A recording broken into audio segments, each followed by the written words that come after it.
Hello everyone, so welcome to the another session of the BARC mock interviews. और जितने भी students bark mock interviews देख रहे हैं और जिनका बार्क में इंटरव्यू के लिए कॉल आया है, वो सारे स्टूडेंट्स सभी के सभी मॉक इंटरव्यूज देखना। क्या क्या क्वेश्चंस पूछे जा रहे हैं, उन सब क्वेश्चंस का खुद से आपको आंसर करने की कोशिश करनी है। हो सके तो मिरर के सामने बैठकर आप आंसर करने की कोशिश करना।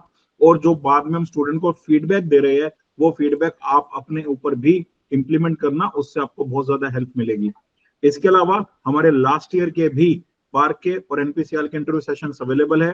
उनकी प्लेलिस्ट मैंने आपके साथ शेयर कर दी है, वो भी सेशंस आप लोग जरूर देखना। और आगे भी जितने मॉक इंटरव्यूज होने वाले हैं, ये भी आप लोगों जरूर देखना। सो आज का मॉक इंटरव्यू स्टार्ट करते हैं। So hello Aakash, welcome to the session, and hello Ankush sir, welcome to the hello session. Sir. So Aakash, एक बार अपने आप को इंट्रोड्यूस कर दो और अपने जो सब्जेक्ट्स है उनको प्रायोरिटी वाइज बता दो। Good evening, sir. My name is Akash Singhal. I am from Gangapur city, Rajasthan. Now coming to my qualification, I have completed my schooling from my native place, Gangapur city. Then I did my graduation from University MNIT Jaipur in the Department of Chemical Engineering. And after completing my graduation, I joined Wipro organization where I work as a software developer for 1.5 years. And now I am preparing for the public sector exams and the other government sector exams. That's all about it. And subjects in priority order. Sir, my subjects are first one is the heat transfer, second one is the mass transfer, and third one is the fluid mechanics, and fourth is the chemical reaction engineering. Okay, great, great. So start करते हैं heat transfer से, ठीक है? Okay. So tell me what are the different modes of heat transfer? Sir, basically there are three modes of heat transfer. First one is the conduction, second one is the convection, and other one is the radiation, sir. Okay. So and what are the basic laws that governs these three modes of heat transfer? Sir, for conduction it is Fourier's law, and for the convection mode of heat transfer it is Newton's law of cooling, and for the radiation mode of heat transfer it is Stephen Boltzmann law, sir. And tell me the difference between these three laws. Sir basically the conduction और convection mode of requirement के होने के लिए sir basically medium की requirement होती है कि conduction और कन्वेक्शन तभी होगा जब यदि आपका मीडियम प्रेजेंट होगा। लेकिन सर रेडिएशन के लिए कोई मीडियम की रिक्वायरमेंट नहीं है। रेडिएशन क्योंकि सर बेसिकली इलेक्ट्रोमैग्नेटिक वेव के प्रोपगेशन के कारण होता है, तो electromagnetic wave basically sir vacuum में भी प्रोपगेट कर सकती है, तो इसके लिए मीडियम की रिक्वायरमेंट नहीं है। लेकिन अदर टू के लिए सर मीडियम की रिक्वायरमेंट होती है। Sir that's the basic difference between that thing. And more, और बताओ।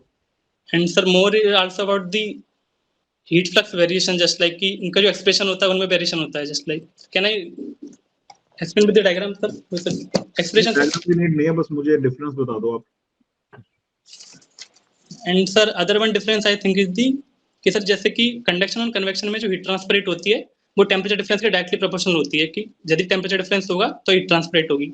लेकिन सर वहाँ पे रेडिएशन में टेम्परेचर डिफरेंस होना कोई रिक्वायरमेंट नहीं है, क्योंकि रेडिएशन होता है इलेक्ट्रोमैग्नेटिक वेव के प्रोपगेशन के कारण होता है। तो यहाँ पे हम सोर्स एंड रिसीवर का कॉन्सेप्ट यूज करते हैं कि एक सोर्स से हीट एनर्जी इमिट की और रिसीवर ने कितनी हीट एनर्जी को रिसीव किया और इसने इमिट की, तो इनका जो डिफरेंस होता है वो निकालते हैं। And it is proportional to the fourth power of absolute temperature sir. So that's I think also the one other difference, sir.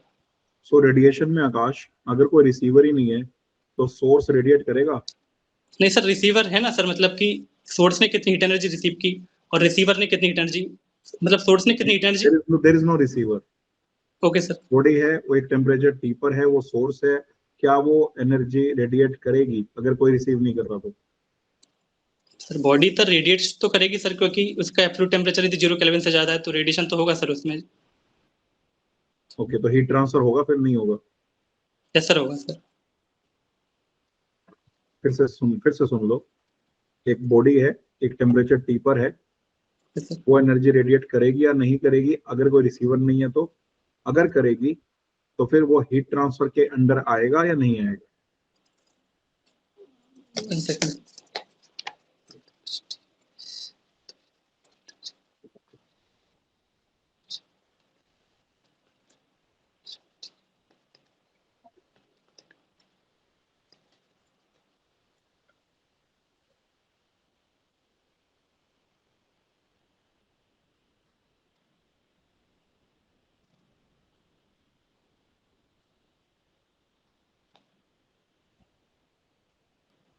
Sir ऐसा तो पॉसिबल हो नहीं सकता कि सर कोई भी रिसीवर अवेलेबल ना हो, कि जस्ट लाइक सन का हम एग्जांपल लें, सर सन भी हीट एनर्जी को रेडिएट करता है।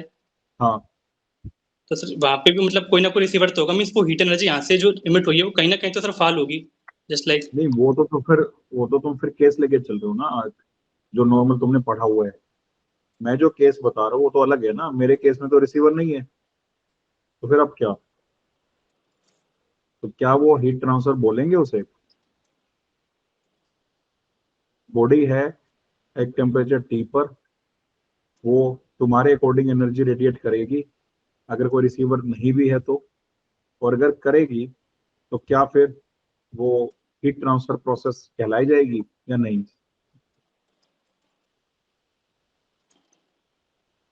यस सर, कहलाई जाएगी। ओके, क्या तुम किसी चीज को देखकर बता सकते हो कि कोई चीज कितनी हॉट या कोल्ड है? सर देखकर तो नहीं बता सकते सर, उसको फील करके बता सकते हैं कि कितनी हॉट या कोल्ड है। तो जब तुम टच करोगे तो तुम कैसे बताओगे कि कितनी हॉट है या कोल्ड है? हीट ट्रांसफर हुआ होगा तभी बताओगे ना। Yes sir. उस ऑब्जेक्ट से तुम्हारी बॉडी में हीट ट्रांसफर हुआ होगा। सो हीट का ट्रांसफर तो तभी बोलेंगे ना जब हीट एक पॉइंट से दूसरे पॉइंट पे गई है। मेरे वाले एग्जांपल में तो रिसीवर नहीं है ना, मैंने बोला। तो सोर्स अपनी एनर्जी रेडिएट कर रहा है, पॉइंट 1 तो है, पॉइंट 2 तो मैंने डिफाइन ही नहीं किया, तो फिर वहां हीट ट्रांसफर कैसे हुआ? आगे बढ़े हम। Yes sir, sorry sir, thinking. तो फिर कुछ नहीं बताओगे इसका आंसर? सर चलो बताओ, रेडियोसिटी क्या होती है, बता दो। Sorry sir. Radiosity. Sir radiosity ये बताती है कि कोई भी जो बॉडी है वो कितनी हीट एनर्जी ओवरऑल इमिट करेगी, just like it include the reflected radiation and the emitted radiation.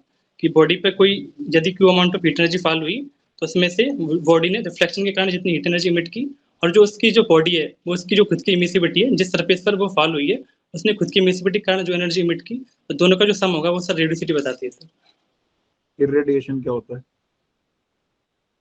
फिर रेडिएशन सर। इररेडिएशन।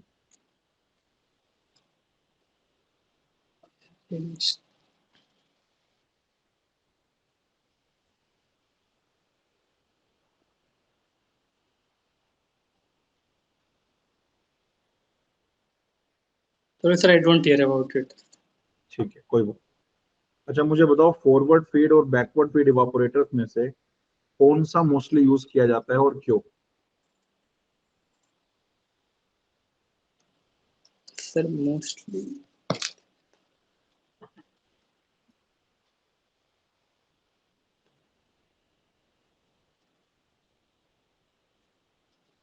सर वो तो फ्लूइड की कंडीशन पे डिपेंड करेगा कि पहला तो कि फ्लूइड है, यदि आपका विस्कस फ्लूइड है तो, और यदि जो फ्लूइड है वो कोल्ड लिक्विड है तो इस केस में बैकवर्ड फीड एडाप्टर यूज करेंगे, और लेकिन general sir forward feed adapter use करेंगे सर अदर केसेस में। फॉरवर्ड फीड और बैकवर्ड फीड के डिजाइन में क्या डिफरेंस होता है? सर डायग्राम से मतलब बना के देता हूँ। नहीं, वैसे ही बता दो। सर फॉरवर्ड फीड में क्या होगा कि जो फीड होती है उसको लेफ्ट साइड से इंसर्ट करते हैं और जो स्टीम होती है वो भी इसी साइड से आती है, लेकिन जो बैकवर्ड फीड में क्या होता है कि जो फीड होती है उसका इंसर्शन अपोजिट साइड से होता है, just like backward, and steam का इंसर्शन सर यहाँ से होता है। तो जो जिसके करस्पॉन्डिंग जो लिक्विड निकलेगा फर्स्ट एवापोरेटर से, देन भी सेकंड एवापोरेटर में जाएगा, फिर उसके करस्पॉन्डिंग जो लिक्विड यहाँ से निकला वो थर्ड एवापोरेटर में जाएगा। टेम्परेचर प्रेशर का रिलेशंस बता दो मुझे, अगर 3 इवापोरेटर मैंने सीरीज में लगाए तो। सर फॉरवर्ड T1 फीड में T2 T3 और T1 T2 T3। Okay sir.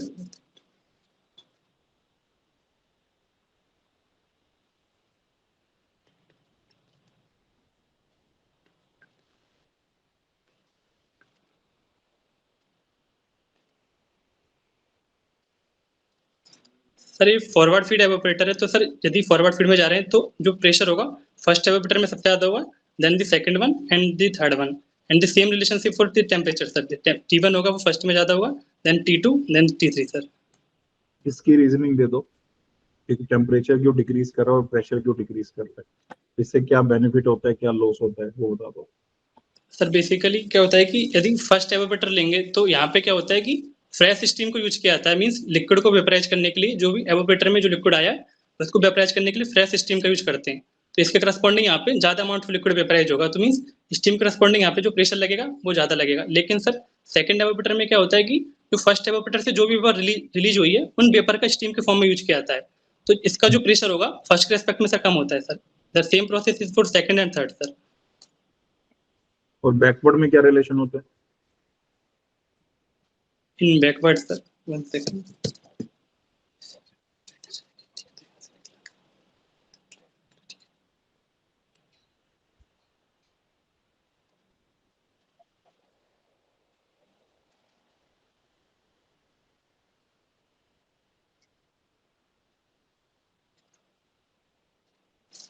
Sir backward में यदि ये वाला एवापोरेटर को थर्ड वाला एवापोरेटर मान रहे हैं तो फीड पीछे से आ रही है, तो जो टेम्परेचर होगा इस टेम्परेचर में सबसे मिनिमम होगा और जो हाईएस्ट होगा वो लास्ट वाले एवापोरेटर में होगा सर। और same relationship for the pressure. Last या फर्स्ट? सॉरी सर, यदि बैकवर्ड फीड में फीड यहाँ से इंसर्ट कर रहे हैं तो इसको यदि हम थर्ड एवापोरेटर मान रहे हैं, इफेक्ट 1, इफेक्ट 2, इफेक्ट 3 ऐसे हैं नंबरिंग। दो आपने बोला 3 में फीड जा रही है। Okay sir. तो P1 और P3 का क्या रिलेशन होगा? सर यदि 3 में फीड जा रही है पीछे से तो P1 होगा ज्यादा होगा, फिर P2 होगा, फिर P3 होगा बैकवर्ड के लिए। Same relationship for temperature sir, T1 T2 and T3। मतलब टेम्परेचर प्रेशर का वेरिएशन सेम होता है backward all the feed. Effects. Yes sir. ठीक ठीक। यहाँ पे मेरा एक क्वेश्चन है, मैं सर। हाँ बिल्कुल सर, बिल्कुल। जो आपने बताया, जैसे सर ने पूछा था बैकवर्ड और फॉरवर्ड फीड, तो आपने कहा depends on the fluid viscosity and all those things, ठीक है। तो यहाँ मेरा क्वेश्चन ये है कि what about the surface tension? Fluid surface tension sir. Okay. और किसका बताओगे? Surface? Yes sir, sorry sir. Surface tension, अगर सरफेस टेंशन हाई है या लो है तो उस रेस्पेक्ट में कैसे देखेंगे? सर सरफेस टेंशन और विस्कोसिटी का जो फिनोमेनन होता है जस्ट लाइक सेम सा होता है, क्योंकि सर जो सरफेस टेंशन भी होता है वो मॉलिक्यूल के बीच में जो इंटरमॉलिक्यूलर फोर्स ऑफ अट्रैक्शन है, मींस जो कोहेसिव पार्टिकल प्रेजेंट है उनके बीच में जितना इंटरमॉलिक्यूलर फोर्स ऑफ अट्रैक्शन उनके कारण होता है। तो जस्ट लाइक यदि जैसे टेम्परेचर चेंज होता है उसके करस्पॉन्डिंग में उसकी विस्कोसिटी चेंज होती है, तो सेम रिलेशनशिप पर सरफेस टेंशन का होता है। यदि फ्लूइड का टेम्परेचर बढ़ा उसके करस्पॉन्डिंग में उसकी विस्कोसिटी डिक्रीज होती है, तो यदि विस्कोसिटी डिक्रीज हुई सर तो मींस मॉलिक्यूल के बीच में जो इंटरमॉलिक्यूलर फोर्स ऑफ अट्रैक्शन था वो डिक्रीज हो गया। तो sir intermolecular force of attraction यदि डिक्रीज हो गए तो इसके करस्पॉन्डिंग सरफेस टेंशन भी डिक्रीज हो जाता है। तो sir same relationship sir surface tension का होगा sir, which I think.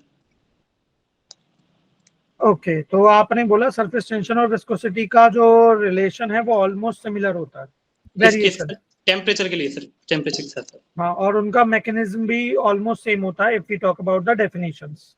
Yes sir. तो surface tension is a characteristic of liquid और liquid gas interface. Liquid gas interface. तो फिर सेम कैसे होगा? नहीं सर, मैं टेम्परेचर के रेस्पेक्ट में बता रहा हूँ, इनको जो वेरिएशन होगा वो जस्ट सेम होगा सर। ओके ओके ओके, ठीक है सर। बिल्कुल सर, बिल्कुल ठीक है। तो आकाश मुझे अब आगे बता दो कि जो हीट एक्सचेंजर होता है, हीट एक्सचेंजर की इफेक्टिवनेस को हम कैसे डिफाइन करते हैं? सर हीट एक्सचेंजर की इफेक्टिवनेस को बेसिकली डिफाइन करते हैं कि हीट एक्सचेंजर से एक्चुअली में कितना रेट ऑफ हीट ट्रांसफर हो रही है to the maximum possible heat transfer जो हीट एक्सचेंजर से हो सकता है, तो उनका जो रेशियो होता है उसको डिफाइन करते हैं सर हीट एक्सचेंजर की इफेक्टिवनेस। ठीक है, इसका फॉर्मूला लिख के बता दो। 1 सेकंड।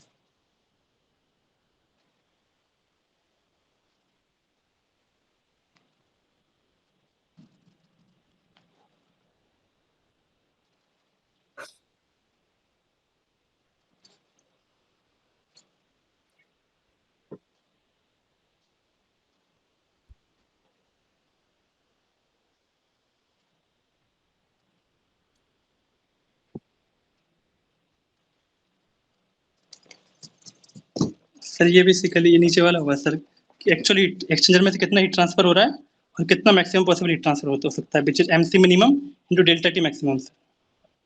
ठीक है, ठीक है। अब ये जो इफेक्टिवनेस होती है इसको अगर मैं को करंट और काउंटर करंट से कंपेयर करूं तो किसकी ज्यादा होती है और कितनी हो सकती है? सर बेसिकली इफेक्टिवनेस सर को मैक्सिमम कंपेयर करें तो काउंटर करंट की तो मैक्सिमम एफिशिएंसी 1 हो सकती है सर, और जो पैरेलल इफेक्ट की मैक्सिमम एफिशिएंसी होगी सर वो लेस देन 1 होगी सर। काउंटर करंट की 1 हमेशा होती है या मैक्सिमम 1 होती है? मैक्सिमम 1 हो सकती है सर उसकी मैक्सिमम वैल्यू सर। हमेशा 1 नहीं होती। No sir. ठीक है, ठीक है। हमारा जो हीट एक्सचेंजर का फॉर्मूला होता है Q is equal to UA delta TLN, okay उस सर। फॉर्मूले में sometimes we use a correction factor F। Yes sir. वो कब यूज करते हैं? सर बेसिकली करेक्शन फैक्टर का यूज हम बेसिकली तब करेंगे कि यदि नंबर ऑफ पासेस दे रखे हैं, यदि 1 to shell into heat exchanger है या 2 for shell into heat exchanger है, तो इस केस में क्या होता है कि जो मीन टेम्परेचर डिफरेंस होता है वो लॉग मीन टेम्परेचर डिफरेंस से डेविएट कर जाता है। तो वहां पे हम करेक्शन फैक्टर का यूज करते हैं, which is mean temperature difference is equal to correction factor into log mean temperature difference of single pass. तुमने बोला जब पासेस होते हैं तो यूज करते हैं, यस सर। 1 बाकी पास से ज्यादा होंगे। पासेस में क्यों यूज करते हैं? रीजन क्या दिया? सर पासेस के केस में क्या होता है कि जो उसका जो टेम्परेचर डिफरेंस है वो डेविएट कर जाता है लॉग मीन टेम्परेचर डिफरेंस के करस्पॉन्डिंग। डेविएट कर जाता है मतलब? मीन टेम्परेचर डिफरेंस होता है सर जो, हाँ, क्योंकि सर पासेस में क्या होगा कि यदि आपने पासेस इंक्रीज कर दिए तो फ्लूइड को फ्लो होने के लिए एरिया बढ़ जाएगा, कॉन्टैक्ट एरिया। तो कॉन्टैक्ट एरिया यदि इंक्रीज हो गया हॉट फ्लूइड और कोल्ड फ्लूइड के बीच में सर, एरिया कैसे बढ़ेगा?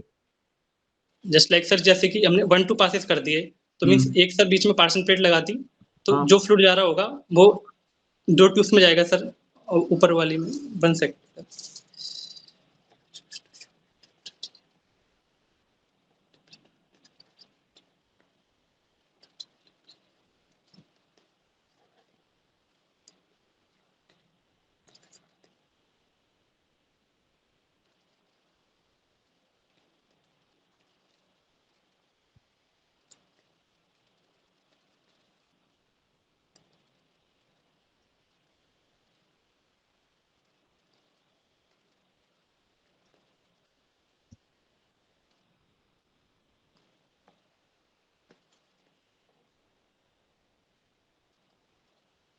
सर बेसिकली क्या होगा कि यदि नंबर ऑफ पासेस इंक्रीज कर रहे हैं तो उसके करस्पॉन्डिंग जो मींस जो यदि 2 पासेस कंसीडर कर रहे हैं जस्ट हम लाइक 2 पासेस में क्या होगा कि एक बार तो जो फ्लूइड है वो शेल साइड फ्लूइड के रेस्पेक्ट में कोकरेंट फ्लो होगा एंड एक बार सर काउंटर करंट फ्लो होगा, तो जिससे ओवरऑल जो एरिया होगा इनके बीच का सर वो इंक्रीज हो जाएगा।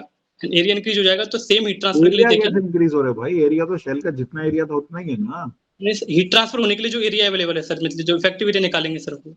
कैसे इंक्रीज होगा वो? अल्टीमेटली हाफ पास के पास जितना शेल था वो उतना ही रहेगा ना। वो तो काउंटर करंट के अंदर जो ड्राइविंग फोर्स होती है डेल्टा TLM, वो को करंट से ज्यादा होती है। Yes sir.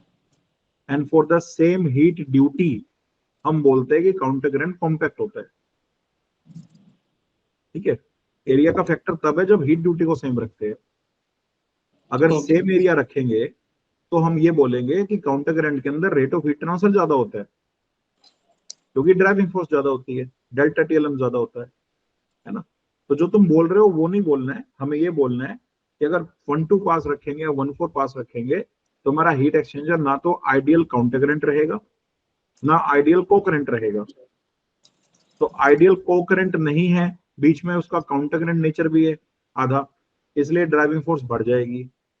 और आइडियल काउंटर करंट भी नहीं है, आधा बीच में को करंट नेचर है, तो ड्राइविंग फोर्स कम हो जाएगी। ओके तो सर। इसलिए पासेस के केस में जो ड्राइविंग फोर्स रहती है वो को करंट से ज्यादा होती है, काउंटर करंट से कम होती है, और उसी के लिए हम करेक्शन फैक्टर का यूज करते हैं। ठीक है, this is the okay way. Sir. Area को मत लेके हो बीच में। Okay sir. Got it? चलो ठीक है, कोई बात नहीं। आप मुझे बताओ कि कैटल रिवॉल्वर और थर्मोसाइफन रिवॉल्वर की लिमिटेशंस, एप्लीकेशंस, कौन सा कब यूज करते हैं, ये बता दो। Sir cattle revolver sir basically partial revolver है एंड दी थर्मोसाइफन रिवॉल्वर जो कि है टोटल रिवॉल्वर है जस्ट लाइक। तो यदि मास ट्रांसफर में इनका यूज करना है तो पार्शियल रिवॉल्वर का तो sir basically use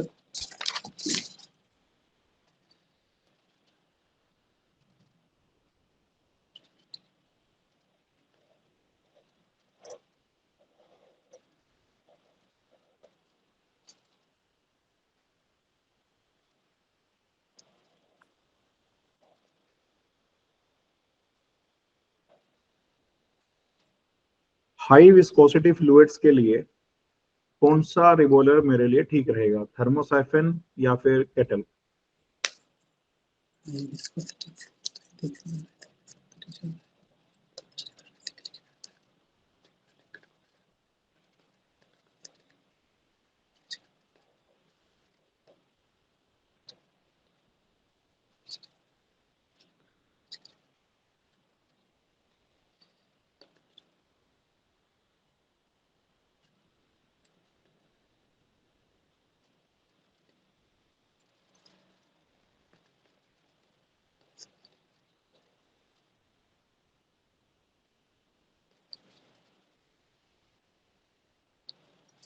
sir I think total revolute sir. क्या टोटल? थर्मोसाइफन वर्सेस केटल पूछ रहा हूँ। Sorry sir, thermosiphon revolute sir. High viscosity fluids के लिए यस सर। ऐसा क्यों सोच रहे हो आप? आपको सर जैसे थर्मोसाइफन की वर्किंग पता है?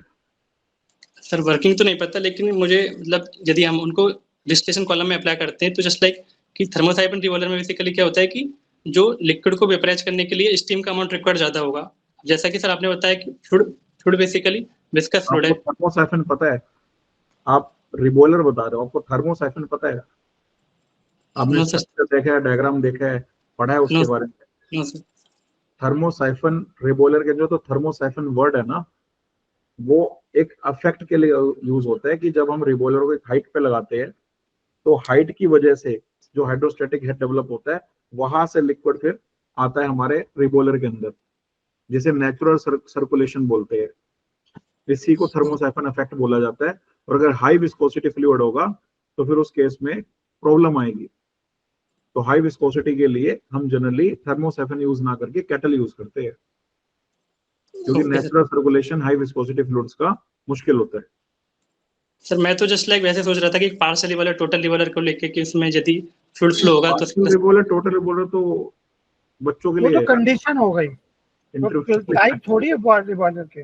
Okay sir. ओके, इनका मुझे आइडिया नहीं था सर थर्मोसाइफन रिवॉल्वर। मास फ्लूइड ट्रांसफर के लिए कौन मैकेनिक्स सी में बुक पढ़ी आपने है पढ़ा तुमने? होगा ना, वो सिफोन इफेक्ट होता है सर, सॉरी उसी सर। की बात कर रहे हैं। तुमने कौन सी बुक पढ़ी है मास ट्रांसफर के लिए? सर मास ट्रांसफर के लिए ट्रे वाली पड़ी थी सर। तो ट्रिबोल के अंदर ये नहीं पढ़ा तुमने? ये उसी का स्क्रीनशॉट है। थर्मोसाइफ साफ साफ लिखा हुआ, थर्मोसाइफन रिवॉल्वर्स हाँ आर नहीं द दिया। economical type for most applications but are not suitable for high viscosity fluid and high vacuum operations. और second paragraph में kettle revolvers have lower heat transfer coefficient than the other types as there is no liquid circulation. They are not suitable for falling materials and have a high resonance time. तो ये cattle और thermosiphon की बात चल रही है, partial और total की बात नहीं चल रही है। Okay sir. तो ये बहुत जरूरी है, मतलब एटलीस्ट डिस्टिलेशन हम करके जा रहे हैं तो रिबॉयलर्स के टाइप्स के बारे में तो हमें पता ही हो, है ना?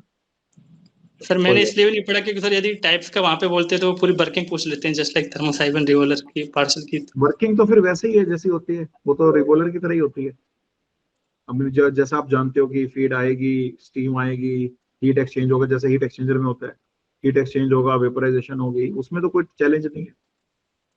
Okay sir. ओके मतलब ये जो पढ़ा जाता है ना कि बीटेक के अंदर की टोटल रिबॉयलर मतलब कि थर्मोसाइफन हो गया, पार्शियल रिबॉयलर मतलब कि केटल हो गया, ऐसा नहीं होता है।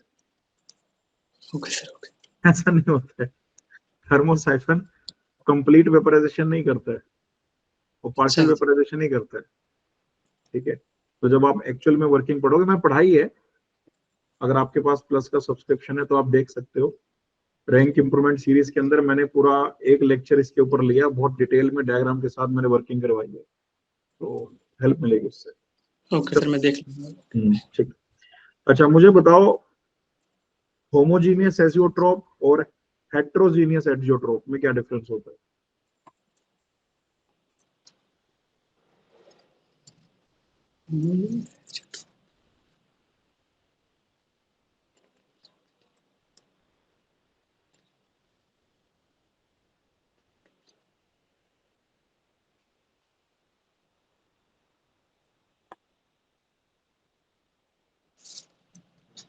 Sir I am not sure about it but I think कि होमोजेनियस में जो एजोट्रोपिक मिक्सचर होगा उनमें जो कंपोनेंट होंगे वो सेम फेस में होंगे, एंड हेटेरोजेनस में जो कंपोनेंट होंगे डिफरेंट फेस में होंगे। I am not sure about it sir.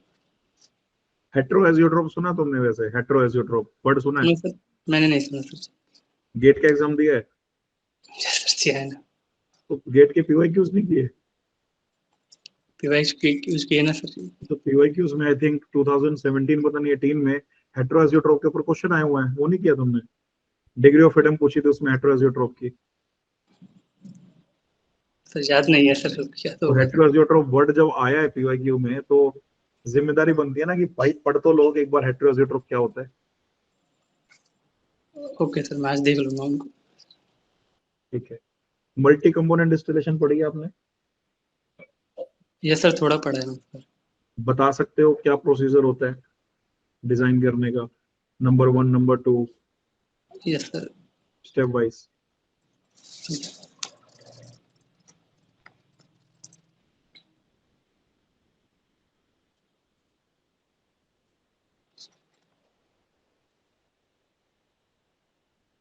इतना बता दो, बबल पॉइंट डिटरमिनेशन कैसे करते हैं उसमें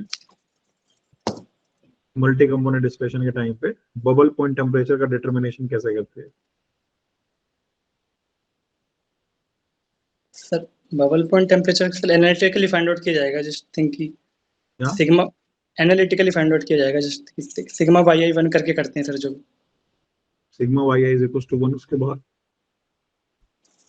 sigma by equals to 1 y i की क्या वैल्यू रखेंगे हम? PT equals to PT to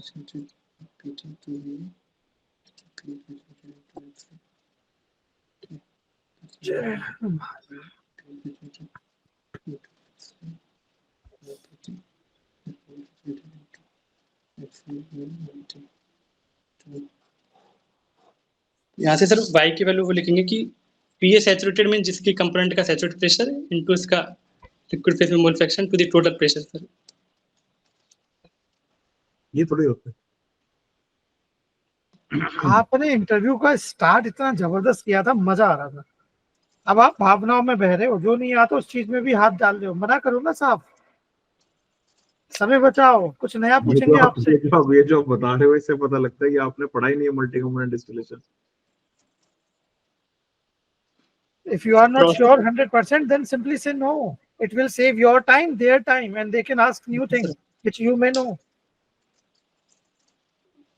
okay sir, तो कैसे निकालेंगे सर बबल पॉइंट जस्ट जानना है आपको? ये सर थोड़ा आइडिया दे दीजिए, मतलब कि पूरा लेक्चर देख सकते हो आप। अगेन रैंक इंप्रूवमेंट सीरीज के अंदर डिटेल में बताया मैंने। Bubble point calculation, due point calculation, step wise procedure of multi component distillation, and again काफी सारे न्यूमेरिकल्स भी उस पर ट्राई करवाए हैं। सर मैंने तो मतलब इसमें इतना पढ़ा था कि मल्टी कंपोनेंट को सेपरेट करने के लिए वो डिस्टिलेशन सीक्वेंसिंग का यूज करते हैं। वो तो अलग कॉन्सेप्ट है ना कि वो That is फिर one वहाँ method. पे नंबर ऑफ ट्रेस निकाल लेंगे। मैं यहाँ पे बात कर रहा हूँ मल्टी कंपोनेंट डिस्टिलेशन के अंदर जब हम डिजाइन करते हैं तो स्टेप वाइज कैसे कैसे चलते हैं, कैसे कैसे हम एक गिवन डाटा से बाकी सारे डाटा कैलकुलेट करते हैं। तो कौन कौन सी गवर्निंग इक्वेशंस होती है, पहले क्या करते हैं फिर क्या करते हैं। ठीक है, तो ये पूरा इसके ऊपर मेरे आई थिंक 2 या 3 लेक्चर्स है रैंक इंप्रूवमेंट सीरीज। ठीक है सर, तो डिटेल में जान पढ़ सकते हो, सब कुछ पढ़ाया उसको। चलो थोड़ी अब एफएम की बात कर लें। एक लास्ट क्वेश्चन तो सर, मास ट्रांसफर कोफिशिएंट को कैलकुलेट करने के लिए एक्सपेरिमेंटल जो प्रोसीजर यूज होता है उसका क्या नाम है? एनालिटिकली तो हम नसेल्ट नंबर से निकाल सकते हैं, बट एक्सपेरिमेंटली कैसे निकालते हैं? एक मेथड होता है। और sir I have no idea. ठीक है, अंकुश सर। बहुत बढ़िया, ऐसे ही अगर नहीं श्योर हो तो साफ समय बचाओ, अपना भी उनका भी। ओके। अब आप से हम नए क्वेश्चन पूछेंगे। आपने बताए थे subject heat transfer, mass transfer first और सेकंड पे, and then CRE and FM, sorry FM and CRE. Yes sir.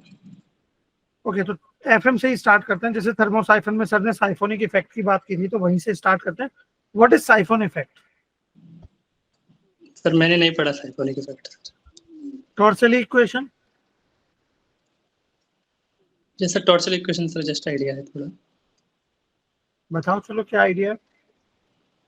Sir टॉर्शल equation I think कि यदि किसी टैंक में फ्लूइड भरा हुआ है छोड़ो, तो थिंक आपने पहले ही बोल दिया, आइडिया भी बोल रहे हो, थिंक भी बोल रहे हो, ऐसे नहीं होता।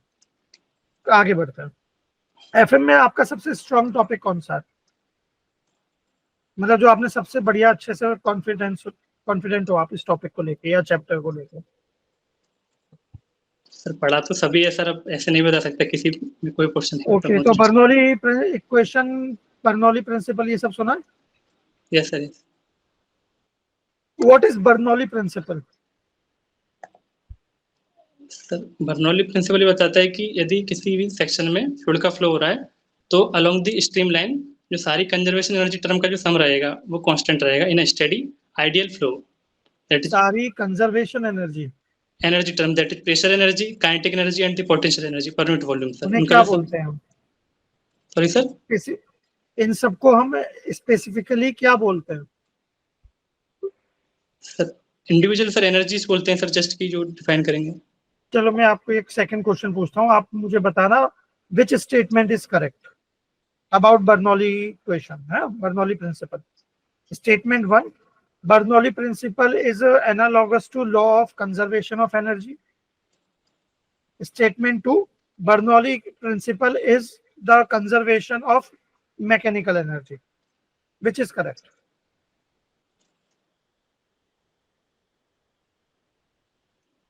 सर लॉ ऑफ कंजर्वेशन,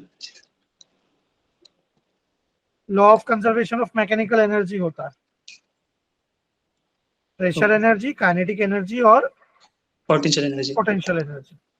क्योंकि आप अगर कंजर्वेशन ऑफ एनर्जी बोलोगे तो फिर वहां पे हीट और वर्क भी आ जाता है। Sorry sir, got it. कोई बात नहीं। तो if I ask you to derive Bernoulli equation, can you do that? Yes sir. Which method you will use to do the derivation? मतलब what will be your starting point? Sir my starting point की just like किसी section में fluid flow हो रहा है तो यदि streamline के लॉन्ग डायग्राम वगैरह नहीं, सिंपल मतलब you will start it the derivation from Navier-Stokes equation, Euler's equation of motion, Newton's second law of motion, law of conservation of energy, sir okay और what मतलब कैसे कहाँ से स्टार्ट करोगे? Sir second law of Newton से start करेंगे कि जो नेट फोर्सेस है that is equal to the mass into acceleration. तो कोई एक एलिमेंट कंसीडर कर लेंगे, उस एलिमेंट पे यहाँ से प्रेशर फोर्स लग रहा होगा। डेरिवेशन में पूछ नहीं है, बस मैं इतना पूछूं स्टार्टिंग पॉइंट क्या होगा, यही होगा? ठीक है। यहाँ पे मुझे आप ये बताओ एक्सेलरेशन इन स्ट्रीमलाइन कोऑर्डिनेट कैसे डिफाइन करेंगे मैथमेटिकली? सर एक्सप्रेशन लिख जो नॉर्मली होता है dv/dt। Yes sir. तो स्ट्रीमलाइन कोऑर्डिनेट पर कैसे के बेसिस पे क्या होता है एक्सेलरेशन? 1 सेकंड एक्सप्रेशन लिख। हाँ नो इशू।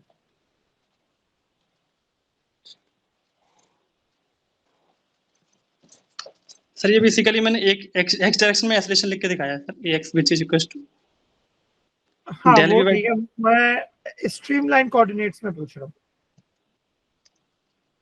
सर कोऑर्डिनेट्स के टर्म में लिखा है जस्ट लाइक कि x y z तीनों होंगे तो उनके रिस्पेक्ट में अलग-अलग डायरेक्शन में अलग-अलग वेलोसिटी तो स्पेस कोऑर्डिनेट्स हो गए x y z।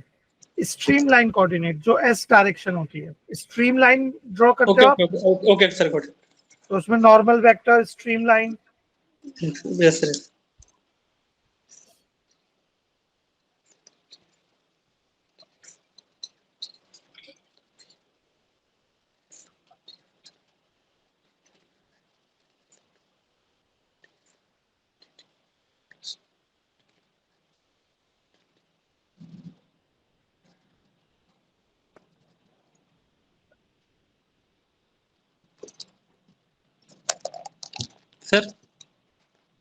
सर ये सेकंड वन है।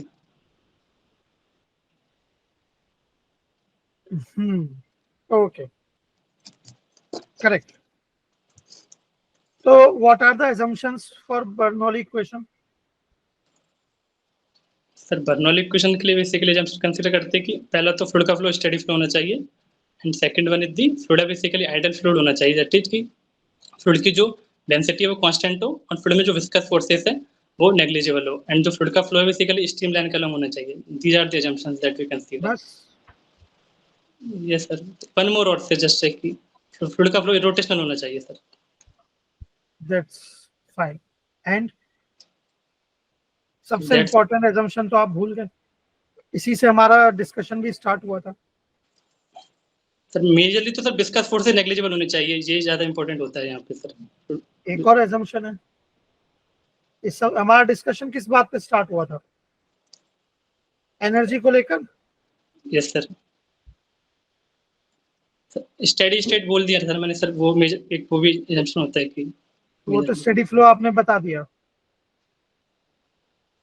नो एक्सटर्नल हीट और work interaction, okay okay sir, okay okay. क्योंकि अगर मैं उन टर्म्स को इंक्लूड कर लेता हूं तो Bernoulli equation plus those two terms will become steady flow energy equation, जो थर्मो में पढ़ते हैं। Yes sir yes sir yes sir, वो थर्मो बैलेंस लगाते हैं वो। आया याद?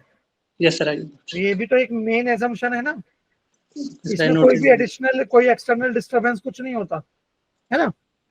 आप मुझे 3 या 4 पॉइंट बता सकते हो जहां या scenarios where Bernoulli equation will fail?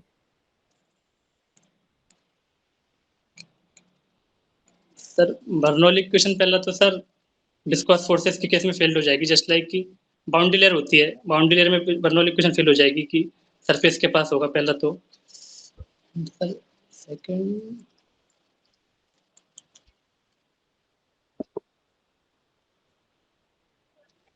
Sir Bernoulli equation को सर आई थिंक कि 3D में भी नहीं लगा सकते, क्योंकि इसको स्ट्रीमलाइन के लोग डिफाइन करते हैं।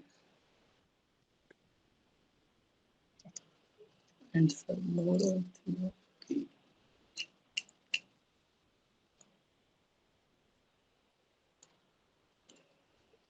जी सर, उसकी डेंसिटी वेरी कर रही है, जस्ट लाइक कि गैसेस के केस में, तो वहां नहीं लगा सकते सर, कंप्रेसिबल। कंप्रेसिबल के केस में सर। ओके, एक और बता दो। एक और सर, फ्लूइड रोटेट कर रहा है, जस्ट लाइक कि यहाँ पे रोटेटिंग कंपोनेंट प्रेजेंट है। रोटेशन के पीछे क्यों पड़े हो, उसके अलावा बताओ कुछ। रोटेशन इज रोटेशन, ये तो फिजिक्स बच्चों सिस्टम वाली स्टेडी स्टेट पे नहीं है सर, तो नहीं लगेगी सर अनस्टेडी पे, अनस्टेडी स्टेट। Unsteady flow. हाँ सर, अनस्टेडी फ्लो के लिए नहीं लगेगी। ओके, तो एक, अभी आप कहाँ हॉस्टल में रहते हो, घर पे? घर पे सर। तो आपकी जो बिल्डिंग है कितने फ्लोर्स की है? सर एक ही फ्लोर की है बिल्डिंग सर। एक ही फ्लोर है, चलो फिर तो ऐसे इन जनरल पूछ लेते हैं। ये दिल्ली में नहीं रहता ना? सपोज मेरे पास वाटर टैंक है ग्राउंड फ्लोर पे, ओके सर। और मुझे without using any centrifugal pump up to how much height I can supply the water? Mean sir fluid basically ground floor पे, तो पंप का यूज नहीं करना है यहाँ पे, तो पंप का यूज करे बिना किस हाइट तक फ्लूइड को ट्रांसपोर्ट कर सकते हैं? Yes, normally. सर कोई एक्सटर्नल फोर्स तो रिक्वायर्ड होगा, जिसके करस्पॉन्डिंग ग्रेविटी के अगेंस्ट फ्लो हो रहा है, तो ट्रांसफर करने के लिए सर। मुझे क्या पता, मैं तो बस मैंने क्वेश्चन पूछा, मुझे आंसर बताओ, आप मुझसे पूछ रहे हो। नहीं सर, ओके ओके। नहीं, सॉरी की बात नहीं है, बस मुझे पता होता मैं आपसे क्यों पूछता। देखो मुझसे नहीं सर, आज मेरा बेबी पूछ रहा था, वो 2.5 ईयर्स था, अब मेरे पास आंसर था नहीं, मैंने सोचा आपसे पूछ लूं, मैं उसे बता दूंगा।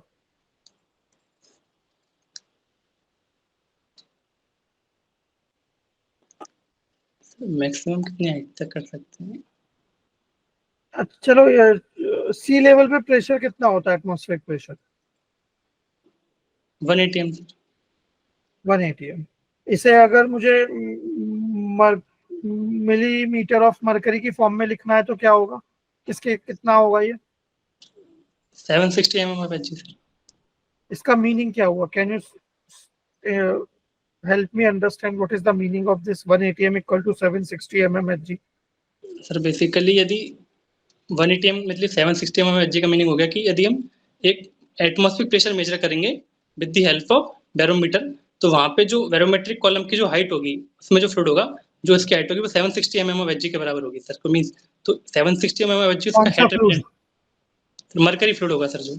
ओके, तो वो 760 mm तक राइज करेगा। Yes sir. ऐसे ही मीटर H2O की टर्म्स में क्या होता है? 180 m equal to how many metre of H2O? 10.3 metre of water sir. तो इसका मीनिंग क्या हुआ? कि सर यदि वाटर का कॉलम लेंगे कि जिस भी पाइप में हमने जो ट्यूब डाली है, यदि ट्यूब का वो लेंगे, सॉरी वाटर लेंगे, तो वाटर में जो लिक्विड का लेवल राइज होगा 10.3 मीटर का होगा, मीन्स जो कॉलम की हाइट होगी बहुत ज्यादा होगी सर इसके। तो मैं वापस अपने क्वेश्चन पे आऊं। Okay sir. Ground floor, water tank, no pump, how much height? Okay okay sir, okay. बताओ, इससे बड़ा हिंट और क्या दूंगा यार?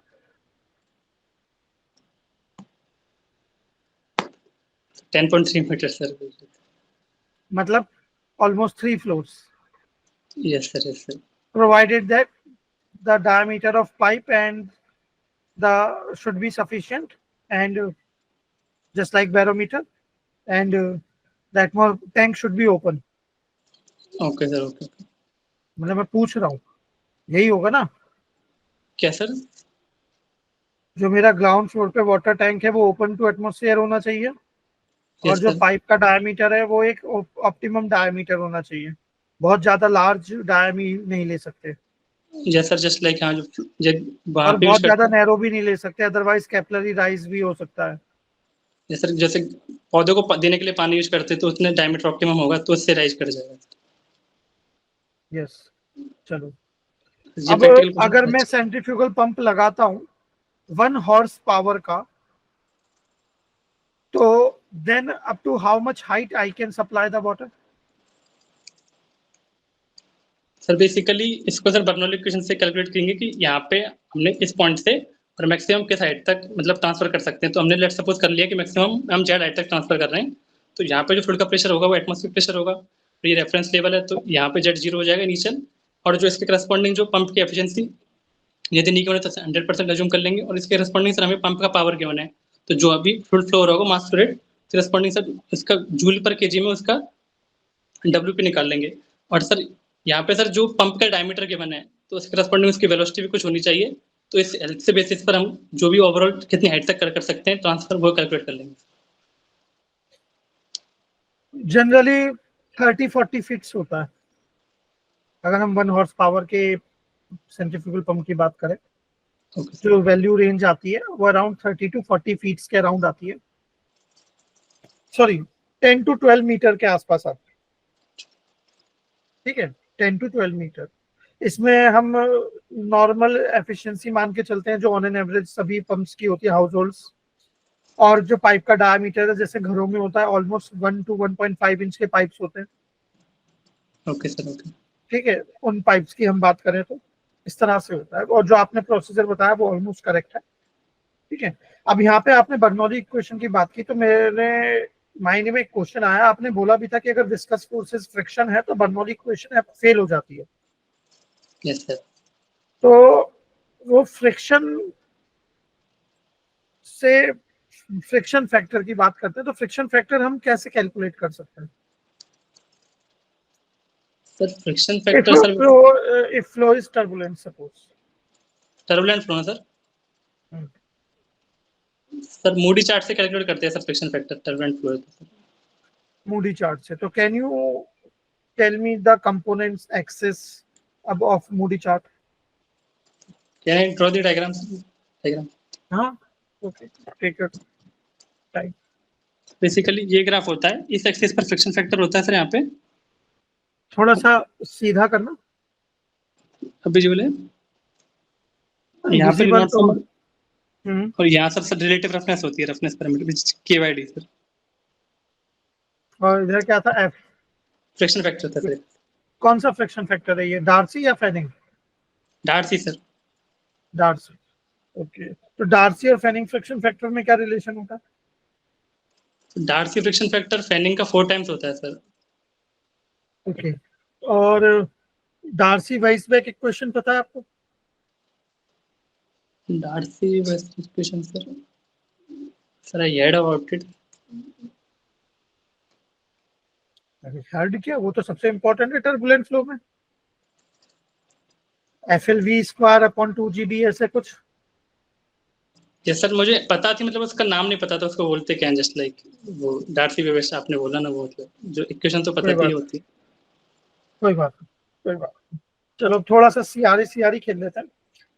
आपने सर के साथ डिस्कशन किया था इवेपोरेटर्स का, तो मल्टी कंपोनेंट डिस्टिलेशन की जब बात हुई थी, तो मैं ये मान के चलता हूँ कि आपको डिस्टिलेशन कॉलम आता होगा।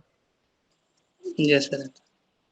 ठीक है, तो डिस्टिलेशन कॉलम में जब हमारा लिक्विड इंटरनली फ्लो करता है अक्रॉस द स्टेजेस ट्रेज, तो वो जो लिक्विड है उसकी वेलोसिटी प्रोफाइल क्या होती है, मतलब वो किस फ्लो रिजाइम का पार्ट होता है, लेमिनार, टर्बुलेंट, ट्रांजिशन और व्हाट यूजुअली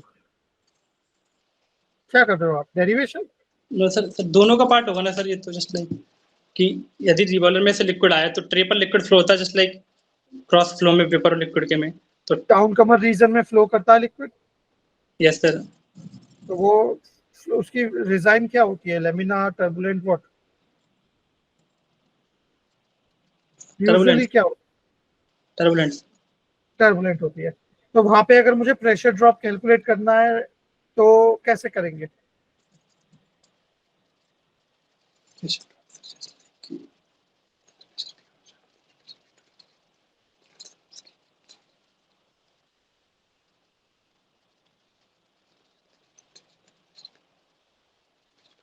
तो जस्ट लाइक प्रेशर ड्रॉप ऐसे कैलकुलेट करेंगे कि यहाँ पे ये ट्रे है, ट्रे पर सर कुछ लिक्विड का पूल प्रेजेंट है, और यहाँ पे जो दो ट्रे उनके बीच के वेपर कुछ स्पेसिंग है, ट्रे स्पेसिंग।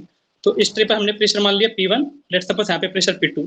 तो यदि इस यहाँ से कैलकुलेट करते हैं तो P1 इक्वल्स टू P2, और बीच वाले सेक्शन में सर वेपर है, तो वेपर की कुछ डेंसिटी होगी इंटू जी इंटू इसकी जो ट्रे स्पेसिंग है, प्लस लिक्विड की डेंसिटी इंटू जी इंटू जो लिक्विड के जो कॉलम की जो हाइट है, मीन जो बियर प्रेजेंट है, बियर पे जो लिक्विड कॉलम की हाइट प्रेजेंट है वहां से। ये तो आप एक तरह से प्रैक्टिकल वो एक्सप्लेनेशन दे रहे हो, एक्सपेरिमेंटल। मेरा पॉइंट है इक्वेशन से। सपोज अगर मैं आपसे कहता पैकेट बेड डिस्टिलेशन है, पैकेट बेड का नाम सुना होगा? यस तो सर। पैकेट बेड डिस्टिलेशन या एब्जॉर्प्शन है, वहां पे प्रेशर ड्रॉप कैसे कैलकुलेट करेंगे? आप मुझे कहते सर अर्गन इक्वेशन से यूज कर सकते हैं, यस सर। देन फिर रेनॉल्ड्स नंबर पिक्चर में आ जाता तो उसके वेरिएशन आ जाते। द सेम वे अब मेरा ट्रे डिस्टिलेशन कॉलम है, तो वहां पे कौन सी इक्वेशन मैं यूज कर सकता हूँ? That is my question, simple. Okay.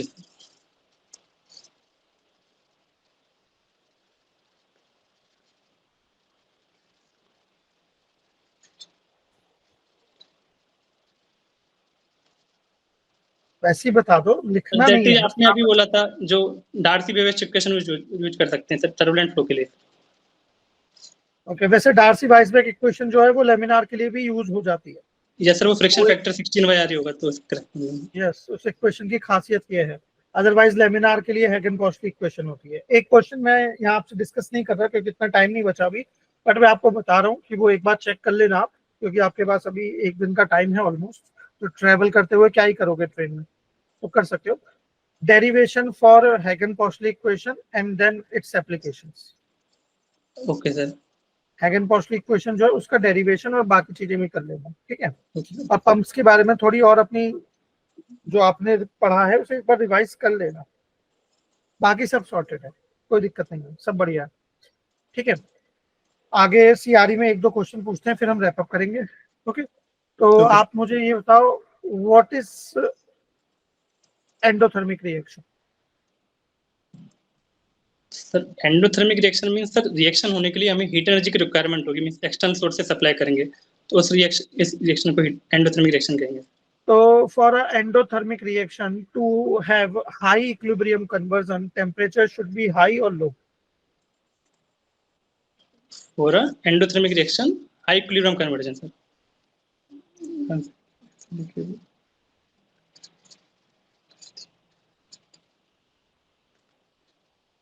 High temperature sir.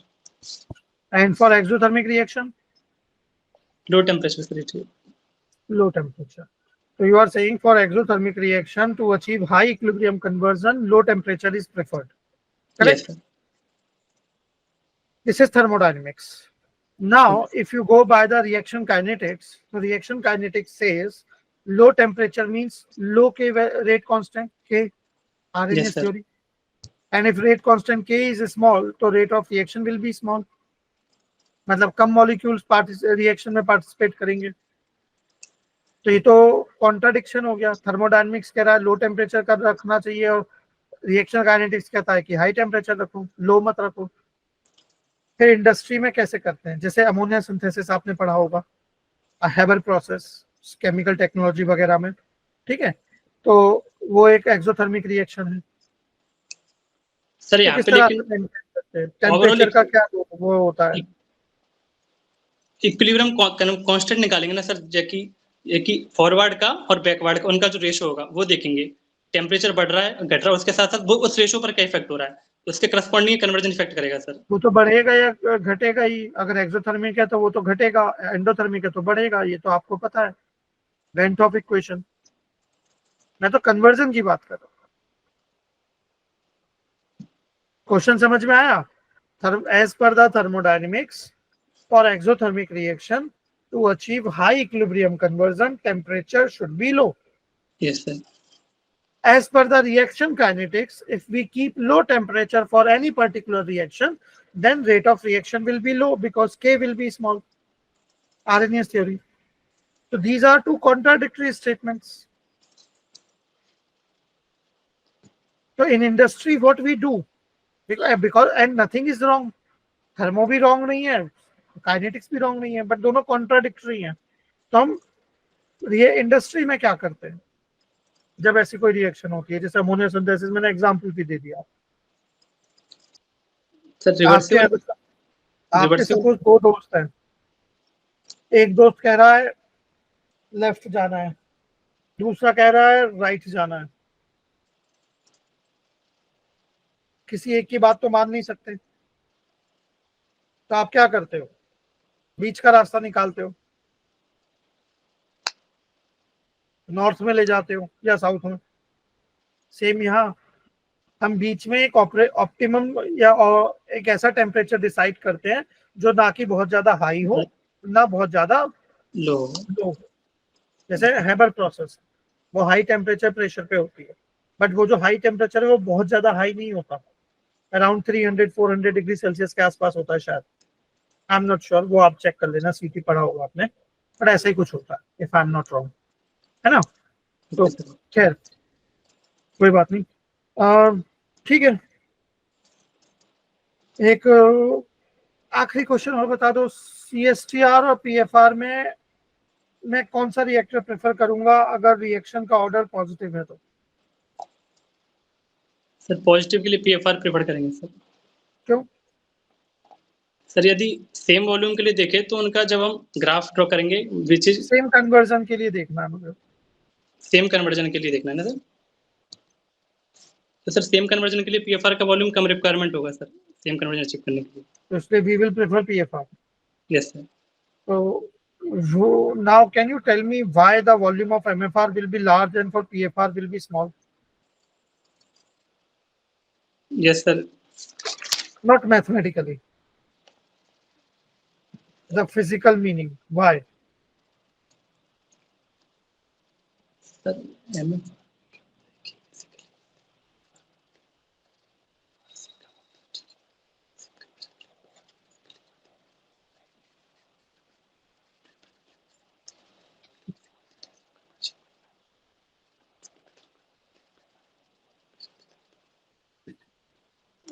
Sir I think कि एमएफआर में क्या होता है कि सर आइडियल परफेक्टली मिक्सिंग होती है, तो यहाँ पे सेम कन्वर्जन अचीव करने के लिए वॉल्यूम रिक्वायरमेंट होगा वो ज्यादा होगा, लेकिन पीएफआर में एक्सेल साइड कोई मिक्सिंग नहीं होती तो कंसंट्रेशन ड्रॉप होगा वो ग्रेजुअल होगा, तो इसके करस्पॉन्डिंग जो कन्वर्जन है वो जल्दी अचीव कर लेंगे, मींस कम वॉल्यूम अचीव कर लेंगे।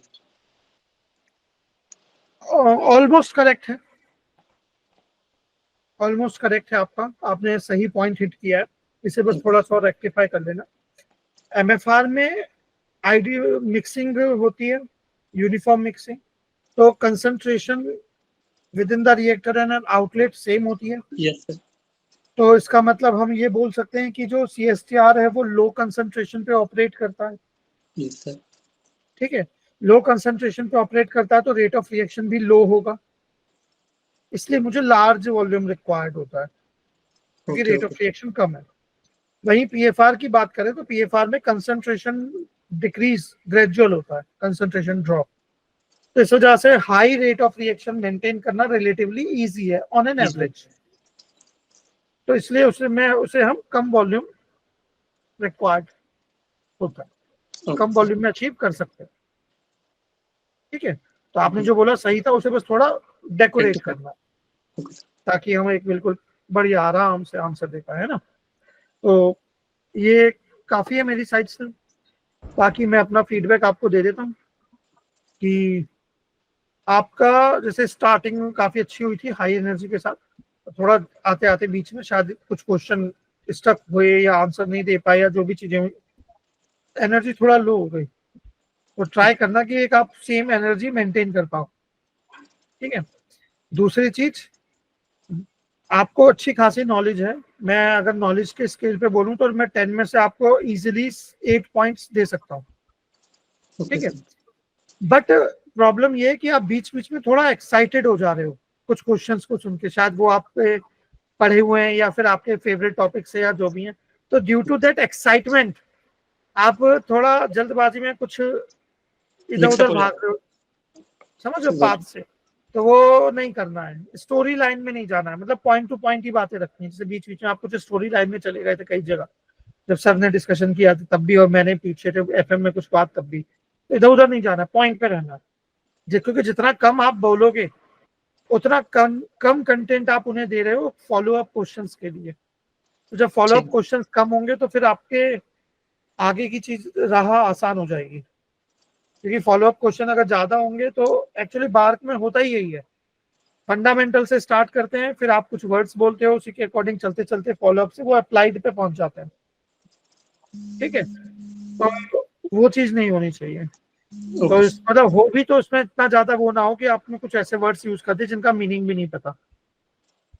ठीक है, बाकी अपनी नॉलेज आपकी ऑलमोस्ट सही है, चांसेस आपके अच्छे खासे हैं कि आपका सिलेक्शन हो सकता है, बिकॉज इस तरह के कैंडिडेट्स उन्हें रिक्वायर्ड होते हैं जो हार नहीं मानते। क्योंकि आपने कहीं पे भी हार नहीं मानी, एक आपने आसानी से ये बोला ही नहीं कि मुझे नहीं आता, आपने हर क्वेश्चन को बताने का ट्राई किया, इट्स अ गुड थिंग।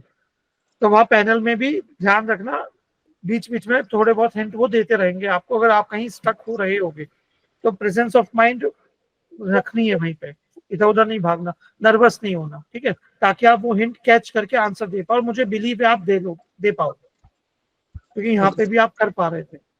ठीक है, तो बाकी तो सब ओके है, ऑल द बेस्ट, और खुश रहना, स्माइल रखना, नर्वस होने की जरूरत नहीं है। जितना आज जो एनर्जी आप फील कर रहे होगे नर्वस, वही बाकी सब भी कर रहे होंगे। Yes sir.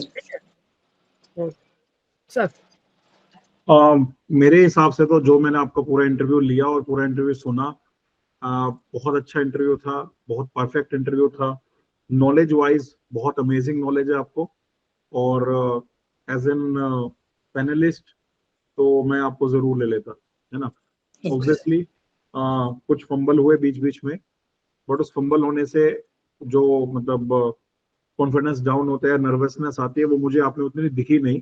आपने फिर भी कॉन्फिडेंटली ही हर चीज का आंसर किया है, और जितना आपको पता है उतना आपने बताया है। तो या I am quite happy with that, और मेरी तरफ से तो ऑल ओके है, and wish you all the best. Definitely आपका सिलेक्शन हो जाएगा बहुत। Thank you sir. सर मेरे फ्लूड में कुछ क्रॉस क्वेश्चंस थे एक दो सर की, वो आप अंकुश सर से बाद में पूछ लेना कॉल करके, अगर अंकुश सर टाइम दे दो। Okay sir. एक्चुअली एक और इंटरव्यू लेना था ना मैं। ओके ओके सर, कब पूछ सकता हूँ सर आपसे? सर का नंबर आपके पास? यस सर, नंबर है, मैं मैसेज कर दूँ। अंकुश सर बता दो कब पूछ सकते हैं। क्वेश्चन भेज देना, कर लेंगे बात। ठीक है sir, okay, thank you sir. Okay okay sir.